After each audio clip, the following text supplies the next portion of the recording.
City of Stars, and ninjas. Lots of them. Well, the first stop for the American Ninja Warrior City Finals competition proved to be the toughest one yet, with plenty of surprises along the way. So stick around because we have a special guest.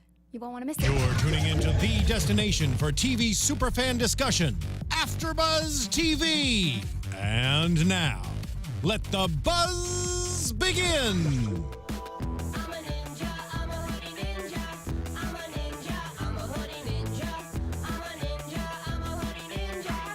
Guys, I'm glad that you're really liking it. So, a few changes today. Ty is not here, but I got you, Ty, because we got MC Chris playing. So it's like you're right here with us. We have a very special guest with us here tonight. Welcome, Travis Andre Ross. Woo! Hey-o. The crowd How's it goes going? wild. Thank you so much for joining us. So starting off, Ty, like I said, is not here, but you can find him on Twitter and Instagram at Ty Matthews PMA. We miss you, Ty, but I'm excited to see you next week. I'm Amy Cassandra. You can find me on Twitter and Instagram at Amy Cassandra _TV. And Travis, go ahead and tell everyone where they can find you. Yeah, I'm Travis Andre Ross. You could find me on pretty much every social media platform at Travis Andre Ross. Nice, nice. Yeah, and that's actually how I reached out to you. Yeah, it is. See, that social worked. media saving lives here. Works. So, okay, we're going to start off talking about your history with American Ninja Warrior, and then we'll go into the episode. All right, sounds great. Okay, so how did you first become involved with American Ninja Warrior? Well, it actually, I mean, you know, I'm a big fan. I've watched the show for years, and I was actually, I got hit by a car a long time ago. Yeah, it's crazy. Oh my gosh. Wait, when you were telling me earlier you skipped that part? I left that part out, Okay, right? well, thank you, because now you're getting the reaction. Okay. Yeah. Okay. So I got hit by a car and I fractured my pelvis, and Holy yeah, it was a mess, and it didn't heal properly. So years later, it was giving me problems, and I mean, I had to deal with you know, playing sports all throughout high school and a little bit of college and as well with pain. I was always in pain, and that was like my reality, was just to be in severe pain with my left hip, you know, the side that got fractured. Yeah, and then in 2014, it finally like completely gave out on me, and I was just like, I was working out, I had finished a workout, and nothing happened during the workout. Like, I wasn't like, oh, I'm lifting weights and then I'm on the ground. Like, nothing crazy happened like that. I finished my workout, and I was like, my leg doesn't feel great right now. This is Oh my gosh. yeah, it was okay. extreme. So then I had a couple of friends help me to the car, and I was like, all right, I'm gonna give it a break, you know, for a few days and see what happens. And it didn't get better. It got worse, and it was pretty much locked up. It was just like, yeah. So I went and got some physical therapy, and they're like, hey man, I don't know what to tell you, but you need to see an orthopedic surgeon. And I'm like, ooh, Whoa. I don't want to do that. That's surgery right Yeah. there. So I went and saw one guy, and he's like, you have to have surgery. And I was like, no, Oh I'm my not going to do that. gosh. I'm not going to have surgery. And then I went and saw another guy, and he's like, hey, you need surgery. And I was like, dang it, maybe I am going to no. need surgery. So, you know, one thing led to another. I did a lot of research, and I did come to the conclusion that I am going to need surgery. Oh my god. This is where the curveball comes in. So the doctors were telling me that I needed to do a total hip replacement, and I was like, I am not doing that because it would limit me completely. You know, I have footage of doctors telling me, because I brought like I'm doing a documentary about the whole thing, and so I brought cameras in, and you know, all legal, like I had them sign and everything, and I brought cameras in, and I have doctors telling me that like I'm never gonna walk properly, like you know, I can't get the surgery that I wanted to get, which is called a hip resurfacing, and you know, the name is really misconceiving, because hip resurfacing sounds like it's like a nice thing. Maybe they go in there and they like reshape your, you know, it sounds like, Doesn't sound too bad. it's not that. It sucks. It's basically they take your acetabulum socket and replace it with a metal one, and then they take your femoral head and they shave it down and replace it with a metal one. Oh my So, gosh. yeah, and it's very controversial because metal and metal, lots of ions in your body and stuff like that. So doctors were saying, like, don't do that surgery. You can't do that surgery. If you were my own relative, I wouldn't let you do that surgery. It was like dramatic. It was crazy. And I was like, you know, I did my research. I was like, I need to do the surgery, because if I don't, I'm not going to be able to perform the way I want to perform. Like, I wasn't ready to give up on my dreams, you know? Oh my gosh. Yeah. Okay, continue. I'm so, okay, continue. So I decided to get the surgery, and I was laying on the hospital bed after surgery, and I was watching American Ninja Warrior, you know? And I was like, that's my goal. I want to be on the show. Oh my God. Yeah. Stop. Oh, I'm tearing up. Continue. So a year later, I was on as a tester. They brought me on as a tester, and I got to like experience the course a little bit and everything. And then the following year, I was on the show, and it was awesome. It was so great. It was such an awesome moment for me, especially because, like, you know, it wasn't me doing it just for myself at that point. I was doing it for everyone that has been told, like, they can't anymore because they have a physical injury or an illness or for whatever reason. Like, I took it upon myself to do it for them, and it worked out. It was really cool. And so now this year, so this season, what have you been doing with American Ninja Warrior? Okay, so season 8 is when I actually was on, and I ran the course, and it was great. It was an amazing experience. And then season 9, I right before, I tore during my training. Podcast people, there's a scar on his what would you say? It's like it's my shoulder, but I tore my pectoral tendon off the bone completely. Oh, jeez. Okay. I was doing a back lever, which is on the rings. It's a gymnastic move, and I was actually doing it for a photo shoot for a friend of mine. No. Yeah, and I did it like, you know, I was fatigued, and I did it like multiple times, and it just completely ripped. Oh like, gosh, that's awful. Oh no, your friend must have felt just like, to this day. Like, I got really good pictures though. No, seriously, we got great pictures. I should show them to you. Yeah. I'm not gonna say it was worth it, because, you know, pain is tough, but okay, so then that happened. You had surgery. Yeah, so this happened 2016. I had surgery in June, and they told me that it would take about 6 months to get to the point where I can start training again. So it was really tight, because you kind of want to be ready to go like January 1, you know. Usually the competition's in March. This year it was in February. Oh. Yeah, so you know, the producers were like, hey, look, it's too soon. We can't take the risk to have you compete. But if you want, you can, you know, come out and you can be a tester this year. And I was like, that sounds fair. They're just like, listen to your body, though. Yeah. Like, listen to your body. Don't do anything dumb. And, you know, of course I'm going to do something dumb, because No. I get it, though, because it's like, you know, it's like if I'm on the course and I feel something, you know, I'm going to keep going. I'm going to push myself no matter what. But if I'm testing, I'd probably be like, all right, that's cool. I'll let go, you know. See, I was going to say like a true warrior, and I realized, hello, American Ninja Warrior. But yeah, so then that's great, because you're giving us a whole different perspective on things. You know, Ty and I always start our after shows with a breakdown of the obstacles. So we're going to go ahead and start with that. Please feel free to let any of us know what you think of these. Okay, Also, guys, we're on chat, so feel free to join us and talk with us, please.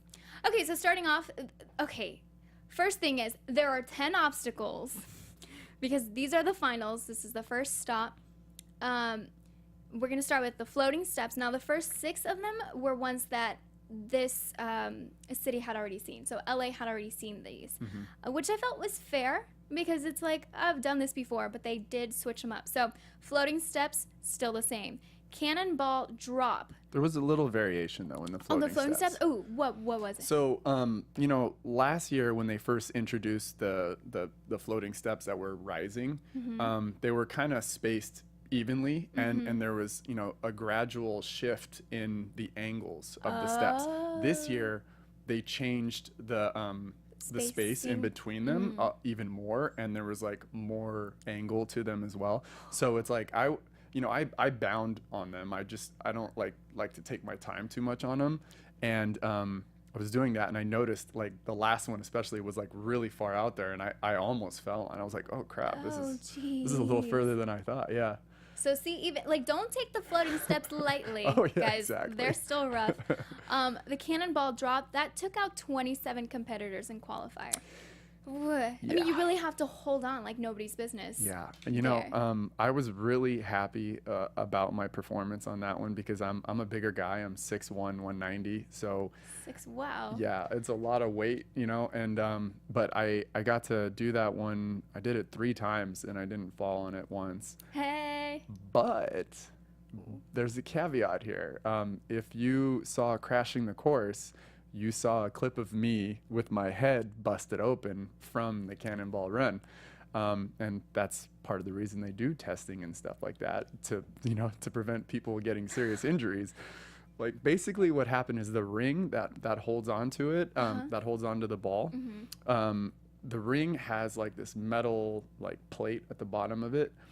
And that's what like the ball is welded, the thing that hold the carabiners that hold it are welded onto it, and it was like there's metal sharp edges on it. So I'm really choked up on this thing, and I was anticipating the drops, and the thing came down and just bam, it jabbed me really hard in the head, and I made it through it. I got to the end and I was like, my head hurts, and it was just like gushing blood. But thankfully they wrapped it up after that, so we're good. So I mean, they must have changed it. They tweaked a little bit because they're like, wait, Travis. Exactly. No, we got you, dude. Thank you for testing it for us. Right? And we're gonna change it. You are welcome. See, there we go. Yeah. Next we have the flywheels. Now this time, instead of having 3 flywheels, there were only 2. They were spaced out further. I'll be honest with you. What? I think it was easier with 2. Really? Okay. And I'm pretty sure that they did that because they wanted to save grip strength a little bit, because with 3, it was a little tough. It was I fell on that one. It was the third one, it's kind of like it's a little bit lower than the second one. So when you go to catch that one, plus it swings differently. It doesn't swing at all, as far as like, it doesn't rotate. The whole thing moves like backwards, that. Forwards. Yeah, exactly. So when you catch that one on the way down, like you have a lot of weight carrying you if you don't catch it right, because like normally you gotta like throw yourself up a little bit and out, but this time you have to like let yourself drop, and it's a lot on your hands, and so yeah. So I'm almost certain that's why they got rid of that one, just to make it a little easier. I mean, it's difficult still, don't get me wrong. You gotta throw yourself. All of them, Right. for sure. Yeah. But, well, then I'm glad that they changed that. After that, we had the block run. They didn't change that one from the qualifiers. Then we have the battering ram. The block run, real quick. The block run is one of those things where you just have to go. You just have to go straight. You got to commit, and you just keep going, and 9 times out of 10 you'll probably get through it. It's the same with all of those types of like balancing obstacles. You just got to go, and as long as your precision is good with your steps, you'll make it. See, we've talked about this on the show before, but we'd love to go and try the course. That would be great. But we always think like, oh geez, the block run, or those balancing ones, how would we do that? And even like there's one where there's a cylinder, and there was someone that fell off, and they were holding on for dear life, and we were thinking, I mean, if we could get a good grip on it, we'd totally do the same. So I don't know, I'm just saying. I can get you on this next season. I'm not even joking. Oh, you heard it here. You can get us on. I can. I promise. Okay. All right, we're gonna save this, and we have proof now. Thank you. So moving on to the battering ram, we have 19 people that fell at qualifying. So you already know that one's going to be a little bit difficult. Warped ball, 14.5 feet. Now next we have the new obstacles, meaning that they weren't there in the qualifying round. So we start off with the Salmon Ladder, then the swinging pegboard, which was new. That proved to be very crazy for Yeah. everyone. Can you tell us a little bit about that one obstacle? Yeah, so I didn't personally make it that far, so I didn't get to test it out, but I got to watch some of the people that did get to test it out, and I mean, it's very challenging. There's definitely a technique to it, and actually one of my friends, his name's Sean, he's amazing. He's such a great competitor and a great athlete, and he found a technique to do it in 3 moves, the whole thing.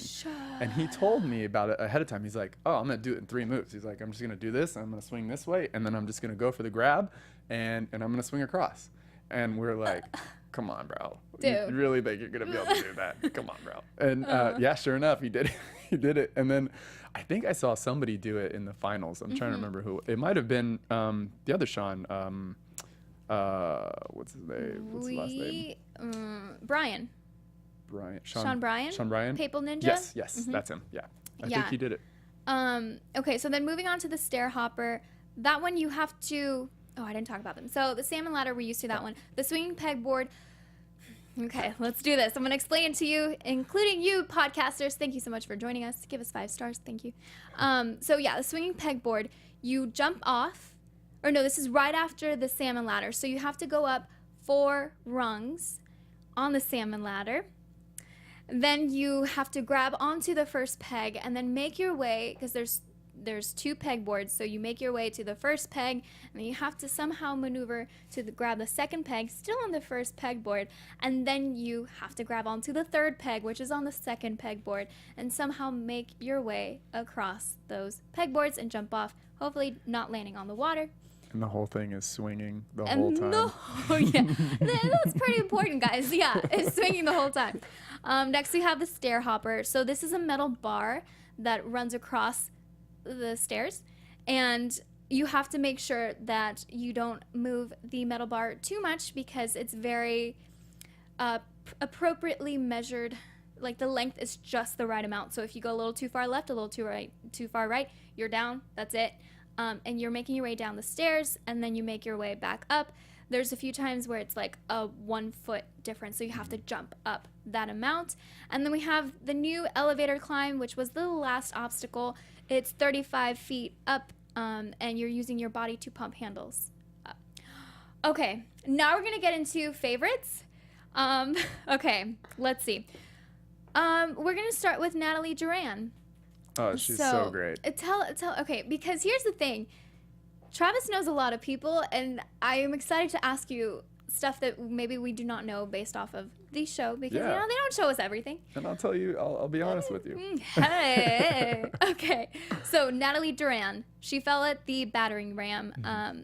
So she's a YouTube personality, and she loves to crash parties, so she's my kind of girl. Take us with you next time you go to the Emmys or the Golden Globes. But yeah, tell us a little bit more about her. Yeah, she's great. She climbs at Cliffs of Id, and that's where I climb too. So, you know, we're climbing at the same time quite a bit and stuff, and we have a lot of mutual friends that run together and stuff. And I mean, she's every bit of the word warrior. Like, she injured her ankle, and she was in the rock climbing gym with this big old brace on her foot for like weeks, and she was still just like getting after it. I was just like, that's a warrior right there. Like, that is solid. That's impressive. You see, and we have someone on chat saying, did you think you were ready to come back when they said no? So this is, you know, one of the biggest things I think with athletes and, you know, like dancers, everyone that uses their body for their career and just fun. It's knowing your limits and knowing, like, hey, I'm emotionally there. I am, like, my soul is ready, but is my body ready? So did you feel you were ready? Mentally, I did, but I wasn't physically.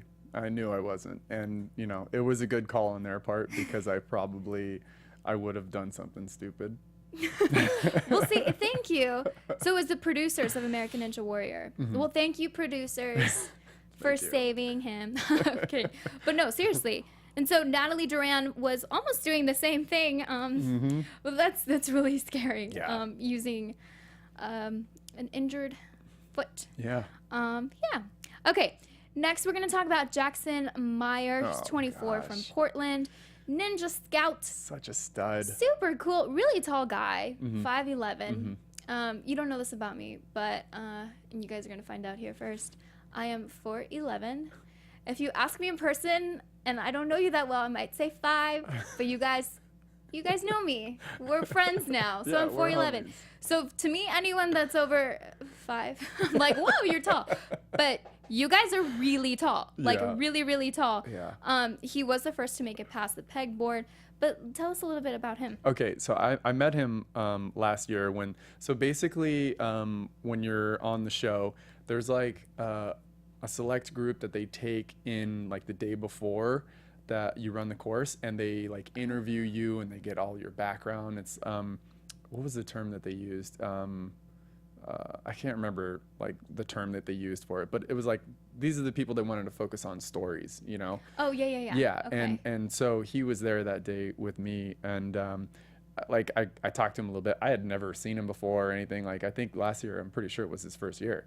So, you know, and he's just like this cool guy, you know, he just had a really cool personality and he was really chill. And I was like, hey, you know, and I was like, I don't know who this guy is, but he's really cool. You know, I was like, this guy's awesome. And that's honestly one of my favorite parts about like the Ninja Warrior community is like everybody is super cool. Like it's just a good time. Everybody's like working hard and encouraging each other and there for each other. It's really cool. And he's such a great personality.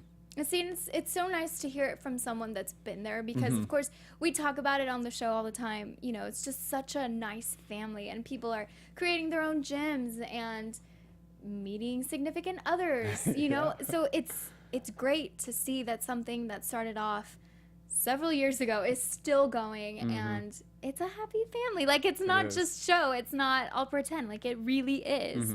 So that's great. I'm so excited to hear that from you. Yeah. Next, let's talk about Janique Lavette. Oh my gosh, she's amazing. Still, to me, I'm like, she's a mother of 3.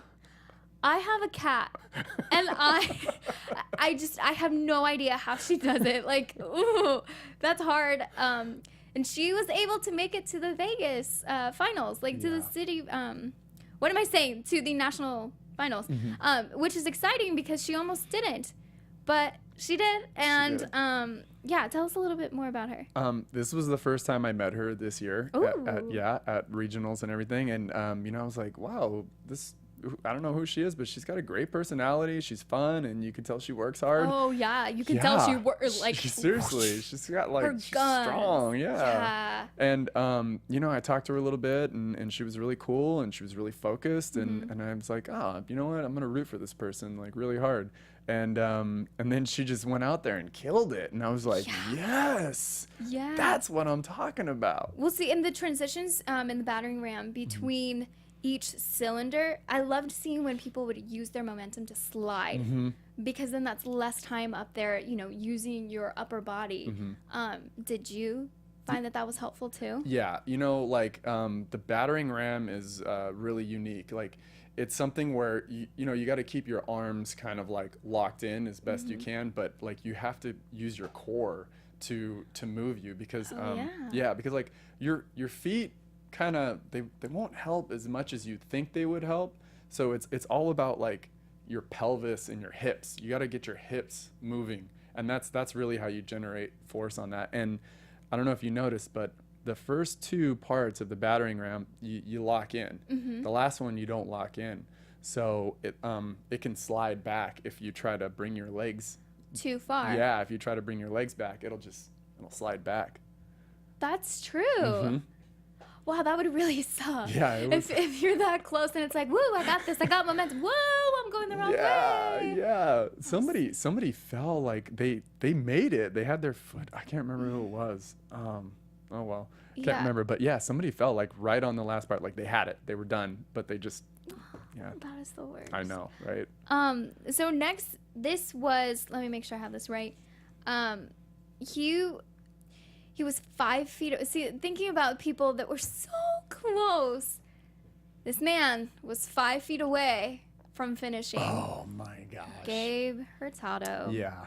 I wanted to buy a bandana after seeing him and just like have it here, like buy you one too and be like, yes. That would have been awesome. I would have rocked that for Rise. sure. And his story, I mean, hearing yours is just so inspirational. Hearing everyone's that it's, how do I say this nicely? There's no obstacle too tough, you know, to overcome. Like at the moment, at the time, you're like, this is crazy. I don't know what I'm going to do.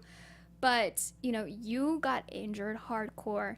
Gabe and his family lost everything in a fire. And to see, pun intended, the fire inside just like keep raging on and just, you know, moving through all the obstacles in life and so many puns, guys, but and making their way through American Ninja Warrior. I mean, this is not anything to be taken lightly. Like, you and everyone that's competed, that's even stepped foot on there, that's been on the walk-on line, like, kudos to all of you, because there's so many of us that it's like, that'd be cool, but I'm not gonna do it. So Gabe was definitely one of the favorites. Yeah. You know him? Yeah. So, He trains at 323 Ninja Training. It's my boy Arnold. yeah, represent. Yeah. That's his place, and him and Scott and Dominic and Luis, like, these are all guys that I train with over there, and they're all amazing. But Gabe he's a great guy. You know, we really support him, and we had his back in Las Vegas as well. And he's just one of those guys that, like, he's a perfect example of what Ninja Warrior is all about, like exactly what you just described. And it's like overcoming obstacles, and it's metaphorically and physically. I mean, it's, you know what I mean? That's what it's about. Totally. Yeah. And it's, I mean, I've said this earlier, but it's amazing to see just such a tight-knit community, because you're stronger in numbers, for sure. Yeah. Now we're also stronger in numbers here in LA because everyone's so talented. I want to make sure that we talk about everyone. Charlie Andrews and Josh Levin, BFFs, total rock stars, both made it to Vegas. I can't, because you saw my notes. Charlie Andrews, I was rooting for him, and then he said, like, he got all the way to the top, and I wrote, he finished. Yes! Big bold letters. He finished. Yeah. So Charlie and Josh have known each other for like 14 years. They've been training with each other for 12 years. So that bond is already like inseparable. They're like Huge. brothers. But yeah, 6'1", so very tall. I noticed that a lot of people that were successful in making their way through the obstacle course was they switched their grip a little bit. So having, what do you call that exactly? Mixed grip. Mixed grip. How do you think that really helps you in any point of the obstacles? Big time. I mean, for me, it's a necessity. Like, I think it's good for anyone to train, like, every grip. Like, you should get good, like, especially on the Salmon Ladder. Like, you want to get good with your palms facing you, palms facing out, and mix both hands. Like, you need to get good, because you never know what is going to blow out first, like what is going to get tired quicker. And there's ways where, depending on where your grip is, you can take some of the pressure off your forearms, put it on your biceps, or put it on your shoulders. It's all about which way. Yeah, like, it's crazy. Like, see, it's like a science. Because each time you hold it differently, those are different muscles being used. Yeah. See, I never thought of that. Yeah, and when you do this, you actually lock it in place. So, yeah, that's the problem with the Salmon Ladder and stuff like that, is like, this thing wants to roll out of your hands. There's nothing holding it in place. Like, when you do a pull-up on a bar, it's stationary, so you never get to feel that, you know, that shift. But when you're holding a bar that can spin, it's like it just wants to come out of your hands. So unless you have like a death grip or something like that, you know, it helps a lot if you mix it, because it locks it in place. See, good advice for all of you aspiring ninjas out there. Yeah. We did see that, what did you say? Reverse? No. What grip? Oh, mixed grip? Mixed grip.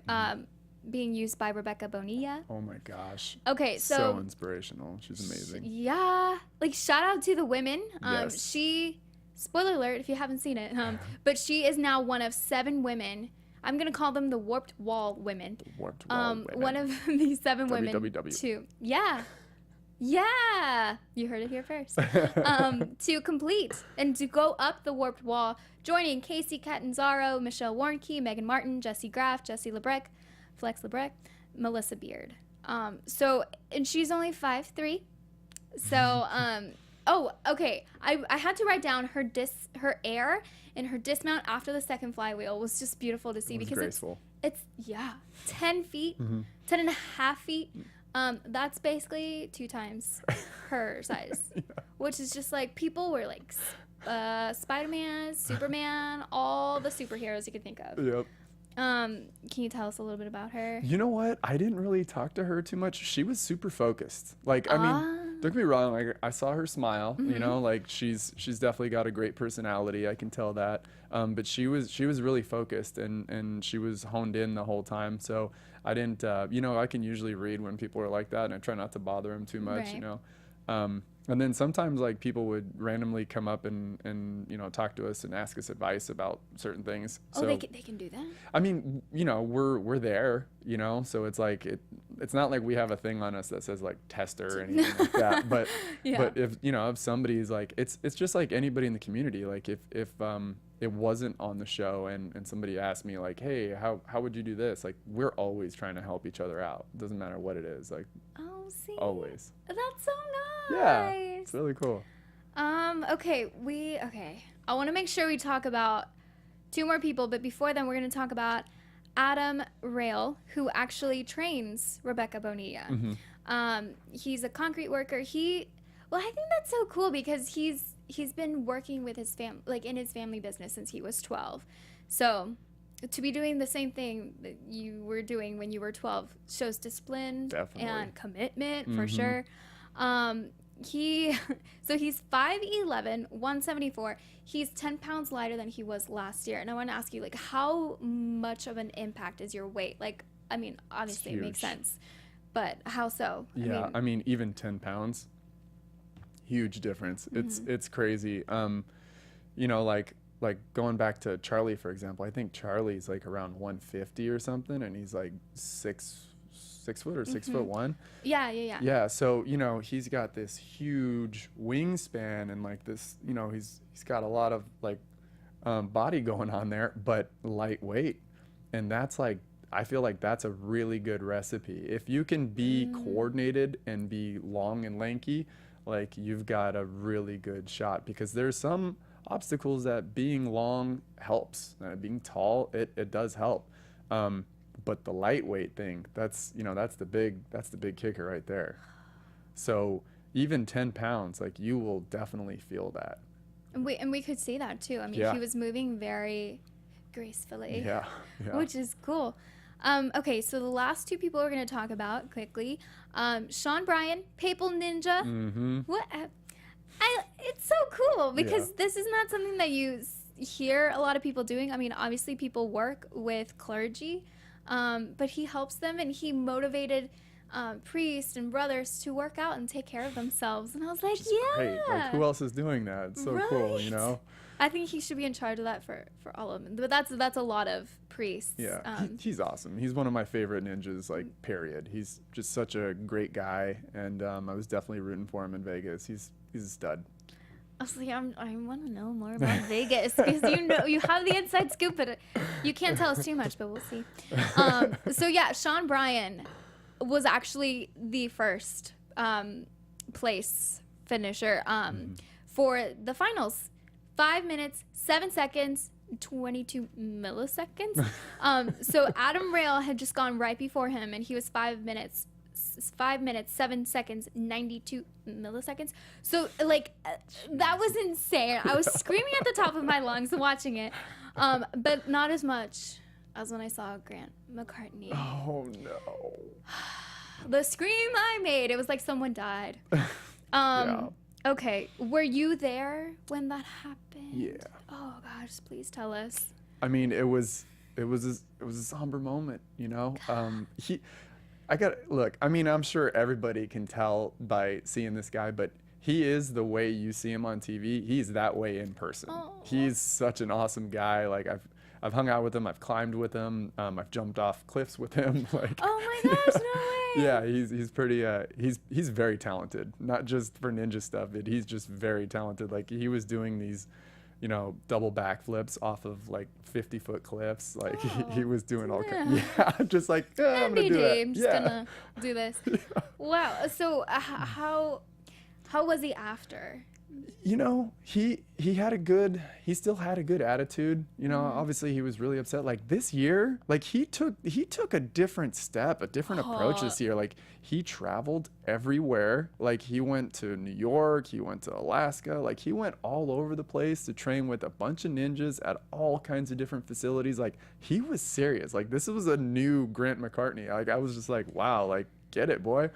You know, and then like, you know, all that work. And I mean, it showed in his regional run. Like he was the quickest. Like he was so fast. Yeah. I've never seen him like that. I was like, damn, boy, like that's what I'm talking about. He was getting it, you know, and you know, it happens. That's the one thing. It's very humbling about you know, doing Ninja Warriors. Like you literally get one shot, and if you make the dumbest little mistake, doesn't matter.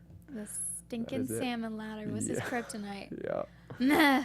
So, are we gonna be able to see you next season? I think so. I think so.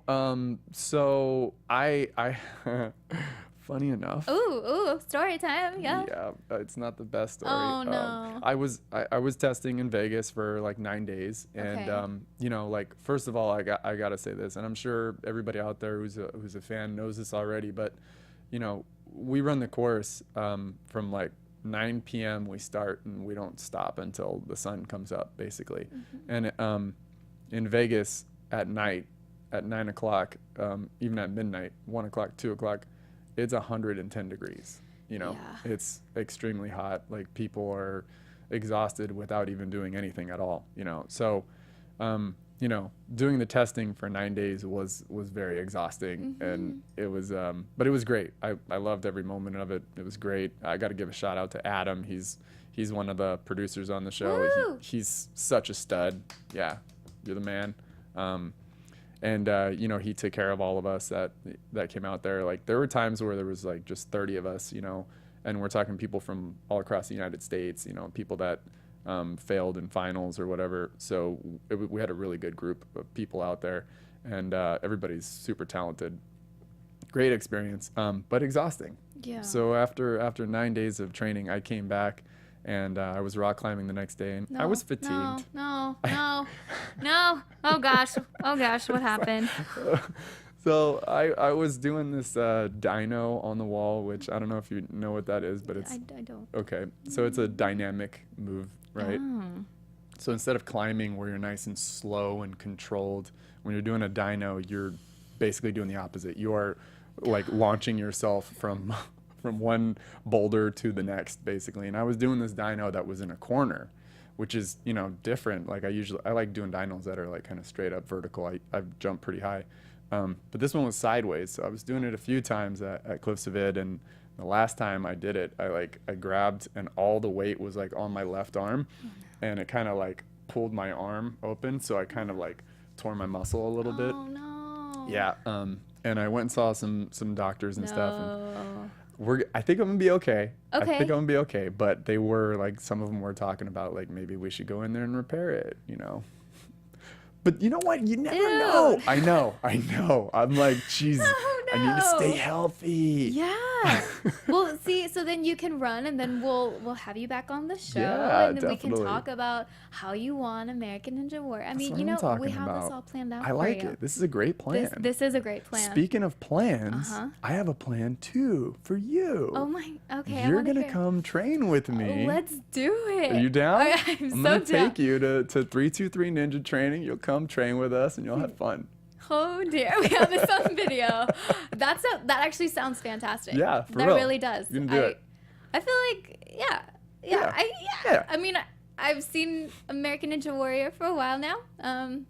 It's a whole nother beast to try and do it yourself. So, but yeah, thank you so much for joining us tonight. Thank you for having me. It was a blast to getting to see there's something in my eye.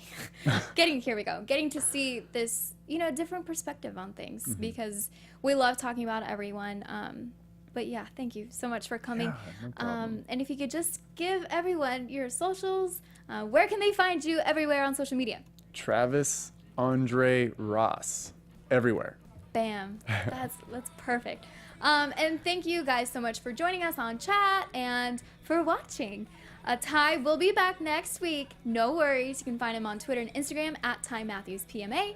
And I'm Amy Cassandra. You can find me on Twitter and Instagram at AmyCassandra_TV. Thank you. And AmyCassandra.com. And yeah, this was fun. Yes. This was so much fun. High Bam. five. We'll see you guys next week. Bye. From executive producers Maria Menounos, Kevin Undergaro, Phil Svitek, and the entire AfterBuzz TV staff, we would like to thank you for listening to the AfterBuzz TV network. To watch or listen to other after shows and post comments or questions, be sure to visit AfterBuzzTV.com.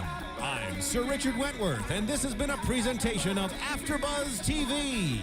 Buzz you later.